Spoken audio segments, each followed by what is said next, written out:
ಹಾಸನ ಸಂಸದ ಪ್ರಜ್ವಲ್ ರೇವಣ್ಣ ಅವರ ಪೆನ್ಡ್ರೈವ್ ಪುರಾಣಕ್ಕೆ ಸಂಬಂಧಪಟ್ಟಂತೆ ಕ್ಷಣಕ್ಕೊಂದು ಟ್ವಿಸ್ಟ್ ಸಿಗ್ತಾ ಇರೋದ್ರ ಬಗ್ಗೆ ನಿಮಗೆ ಗೊತ್ತೇ ಇದೆ. ಇನ್ನೊಂದು ಕಡೆಗೆ ದೇವರಾಜೇಗೌಡ ಎಸ್ಐಟಿ ಕಸ್ಟಡಿಯಲ್ಲಿ ಇರಬೇಕಾದ್ರೇನೆ ಅವರದ್ದು ಮತ್ತು ಮಾಜಿ ಸಂಸದ ಎಲ್.ಆರ್. ಶಿವರಾಮೇಗೌಡರದ್ದು ಎನ್ನಲಾದ ಮತ್ತೊಂದು ಆಡಿಯೋ ವೈರಲ್ ಆಗಿದೆ. ವೈರಲ್ ಆಗಿರುವಂತಹ ಈ ಆಡಿಯೋದಲ್ಲಿ ಅಶ್ಲೀಲ ವಿಡಿಯೋ ಒಳಗೊಂಡ ಪೆನ್ಡ್ರೈವ್ ಹಂಚಿಕೆ ಮಾಡುವಂತೆ, ಕುಮಾರಸ್ವಾಮಿ ಹೆಸರು ಹೇಳುವಂತೆ ಶಿವರಾಮೇಗೌಡರದ್ದು ಎನ್ನಲಾದ ಧ್ವನಿ ಒತ್ತಾಯ ಮಾಡುತ್ತೆ. ಆಡಿಯೋ ಹಂಚಿದ್ರೆ ಏನೂ ಆಗಲ್ಲ ಅಂತ ಕೂಡ ಹೇಳುತ್ತೆ. ದೇವರಾಜೇಗೌಡ ಶಿವರಾಮೇಗೌಡರದ್ದು ಎನ್ನಲಾದ ಈ ಆಡಿಯೋ ಮಾತುಕತೆಯಲ್ಲಿ ಅಮಿತ್ ಶಾ ಹೆಸರು, ಡಿ ದೇವೇಗೌಡರ ಹೆಸರು ಕೂಡ ಬಂದು ಹೋಗುತ್ತೆ.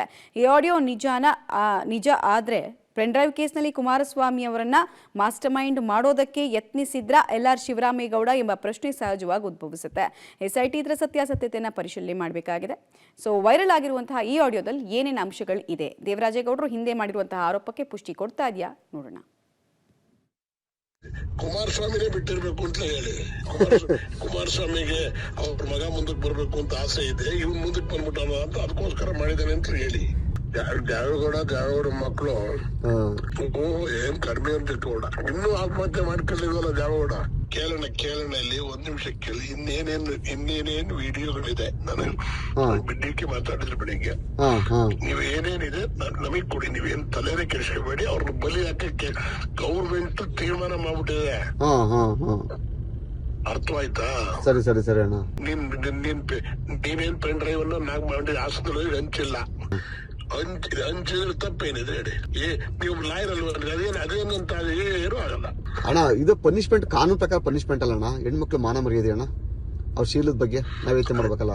ಈಗ ಅದ್ರ ಬಗ್ಗೆ ನೀವ್ ಯಾಕೆ ಯೋಚನೆ ಮಾಡ್ತೀರಿ? ಅಮಿತ್ ಶಾ ಚೆನ್ನಾಗಿ ಹೇಳೋಣಲ್ಲ, ಹೆಣ್ಮಕ್ಳಿಗೆ ಸುರಕ್ಷಿತ ತಾಣವಲ್ಲ ಕರ್ನಾಟಕ. ಕುಮಾರಸ್ವಾಮಿನೇ ಬಿಟ್ಟಿರ್ಬೇಕು ಅಂತ ಹೇಳಿ. ಕುಮಾರಸ್ವಾಮಿಗೆ ಅವ್ರ ಮಗ ಮುಂದಕ್ಕೆ ಬರ್ಬೇಕು ಅಂತ ಆಸೆ ಇದೆ, ಇವ್ನು ಮುಂದಕ್ಕೆ ಬಂದ್ಬಿಟ್ಟಾನ ಅಂತ ಅದಕ್ಕೋಸ್ಕರ ಮಾಡಿದಾನೆ ಅಂತ ಹೇಳಿ. ದ್ಯಾವೇಗೌಡ ಮಕ್ಕಳು ಏನ್ ಕಡಿಮೆ ಅಂತ ಇಟ್ಕೊಂಡ ಇನ್ನೂ ಆತ್ಮಹತ್ಯೆ ಮಾಡ್ಕೊಳ್ಳಿಲ್ವಲ್ಲ ದ್ಯಾವೇಗೌಡ. ಕೇಳೋಣ ಇಲ್ಲಿ ಒಂದ್ ನಿಮಿಷ ಕೇಳಿ. ಇನ್ನೇನೇನು ವಿಡಿಯೋಗಳಿದೆ. ನಾನು ಬಿಡ್ಡಿಕ್ಕೆ ಮಾತಾಡಿದ್ರೆ ಬೆಳಿಗ್ಗೆ ನೀವ್ ಏನೇನಿದೆ ನಮಗ್ ಕೊಡಿ, ನೀವೇನ್ ತಲೆನೇ ಕೆಡಿಸ್ಕೋಬೇಡಿ. ಅವ್ರನ್ನ ಬಲಿ ಹಾಕಕ್ಕೆ ಗೌರ್ಮೆಂಟ್ ತೀರ್ಮಾನ ಮಾಡ್ಬಿಟ್ಟಿದೆ. ಅರ್ಥವಾಯ್ತಾ? ಸರಿ ಸರಿ ಸರಿ ಅಣ್ಣ.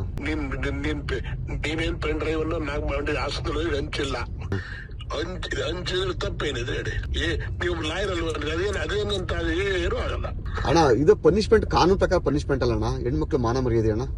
ಅವ್ರ ಶೀಲದ ಬಗ್ಗೆ ನಾವ್ ಯೋಚನೆ ಮಾಡ್ಬೇಕಲ್ಲ. ಈಗ ಅದ್ರ ಬಗ್ಗೆ ನೀವ್ ಯಾಕೆ ಯೋಚನೆ ಮಾಡ್ತೀರಿ? ಅಮಿತ್ ಶಾ ಚೆನ್ನಾಗಿ ಹೇಳೋಣಲ್ಲ, ಹೆಣ್ಮಕ್ಳಿಗೆ ಸುರಕ್ಷಿತ ತಾಣವಲ್ಲ ಕರ್ನಾಟಕ. ಹಾಸನ ಸಂಸದ ಪ್ರಜ್ವಲ್ ರೇವಣ್ಣ ಪೆನ್ಡ್ರೈವ್ ಪ್ರಕರಣಕ್ಕೆ ಸಂಬಂಧಪಟ್ಟಂತೆ ಪೆನ್ಡ್ರೈವ್ ವಿಡಿಯೋ ಲೀಕ್ ಮಾಡಿದ ಆರೋಪದ ಮೇರೆಗೆ ಈಗಾಗಲೇ ದೇವರಾಜೇಗೌಡರ ಹೆಸರು ಪದೇ ಪದೇ ಚಾಲ್ತಿಯಲ್ಲಿದೆ. ಹಾಗೂ ಮಹಿಳೆಗೆ ಲೈಂಗಿಕ ಕಿರುಕುಳ ಕೊಟ್ಟ ಆರೋಪದ ಮೇಲೆ ಅವರು ಜೈಲು ಪಾಲಾಗಿದ್ದಾರೆ. ಆರೋಪಿ ದೇವರಾಜೇಗೌಡ ಜೈಲಲ್ಲಿದ್ದರು. ದೇವರಾಜೇಗೌಡ ಹಾಗೂ ಎಲ್.ಆರ್. ಶಿವರಾಮೇಗೌಡ ಜೊತೆ ನಡೆದಿರುವ ಪೆನ್ಡ್ರೈವ್ ಹಂಚಿಕೆಯ ಮಾತುಕತೆಯ ಆಡಿಯೋ ವೈರಲ್ ಆಗಿದೆ, ಬಿಡುಗಡೆಯಾಗಿದೆ. ಸೊ ಆಡಿಯೋ ಬಿಟ್ಟವರು ಯಾರು? ದೇವರಾಜೇಗೌಡ ಪ್ಲಾನ್ ಮಾಡಿ ಆಡಿಯೋಗಳನ್ನು ಬೇರೆಯವರಿಗೆ ಮೊದಲೇ ಕೊಟ್ಟು ಹೋಗಿದ್ರ? ಅವ್ರು ಹೇಳದಂತೆ ಅವರು ಪ್ಲಾನ್ಗಳನ್ನು ಎಕ್ಸಿಕ್ಯೂಟ್ ಮಾಡ್ತಾ ಇದ್ದಾರೆ ಅನ್ನೋದು ಪ್ರಶ್ನೆ. ಆ ಕಾರಣದ ಕೈ ಸಮಯಕ್ಕೆ ಸರಿಯಾಗಿ ಹೊಂದಾಣಿಕೆ ಆಗುವ ಆಡಿಯೋಗಳನ್ನು ವೈರಲ್ ಮಾಡ್ತಾರೋ ಸಾಧ್ಯತೆ ಇದೆ. ಆರೋಪಿ ದೇವರಾಜೇಗೌಡ ಜೈಲು ಸೇರೋದಕ್ಕೂ ಮೊದಲು ಎಲ್ಲ ಪ್ಲಾನ್ ಅನ್ನ ರೆಡಿ ಮಾಡಿದ್ರ ಅನ್ನೋ ಪ್ರಶ್ನೆ ಮೂಡ್ತಾ ಇದೆ.